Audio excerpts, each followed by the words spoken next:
Sachal news network की videos में खुश आमदेद। नाजरीन, वीडियो से मुतालिक अपनी कीमती राय का इजहार कमेंट बॉक्स में ज़रूर करें और चैनल को सब्सक्राइब करें।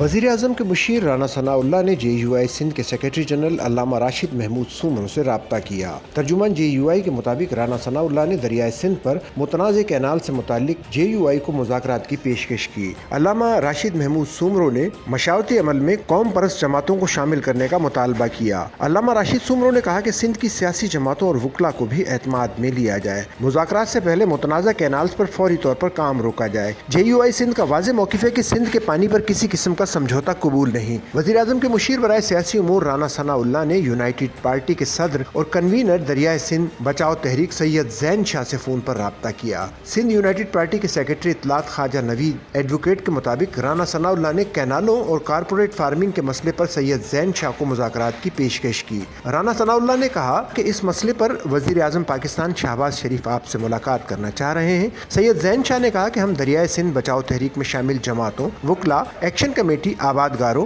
और अपने इत्तेहादियों से मुशावरत करके आगाह करेंगे। सैयद ज़ैन शाह ने कहा कि जब तक कैनालों और कारपोरेट फार्मिंग का मंसूबा वापस लेने का ऐलान नहीं किया जाता तब तक हमारी जिद्दोजहद जारी रहेगी। राना सनाउल्लाह ने कहा कि सिंध का कोई नुकसान नहीं होगा, सिंध का एक बूंद भी पानी चोरी का इरादा नहीं है। एक इंटरव्यू में उन्होंने कहा कि सिंध हुकूमत बात करने को तैयार है, ये बात वज़ीर-ए-आज़म के नोटिस में लाई गई है। राना सनाउल्लाह ने कहा कि वज़ीर-ए-आज़म इस मामले पर मुनासिब फैसला करेंगे। बिलावल भुट्टो ने जलसा आम से जो बात की वो जोश खिताबत में की। जोश खिताबत में बहुत सारी बातें हो जाती हैं। बिलावल ने जो कुछ कहा इस पर रद्द अमल देने की जरूरत नहीं। राना सनाउल्लाह ने कहा कि बयानात एक दायरे में होने चाहिए, दूसरों की इज्जत और एहतराम होना चाहिए। पीपल्स पार्टी बात करने को तैयार है, वज़ीर-ए-आज़म तरीक़ा कार वाज़े करेंगे। उन्होंने कहा कि PTI को चाहिए कि वो अपने मामलात बेहतर करे, जेल के अमले से ताउन करे। ये जेल जाकर ऐसा माहौल पैदा करते हैं जिन लोगों का नाम फहरिस्त में है वही मुलाकात के लिए जाएंगे, दीगर लोग क्यों चले जाते हैं।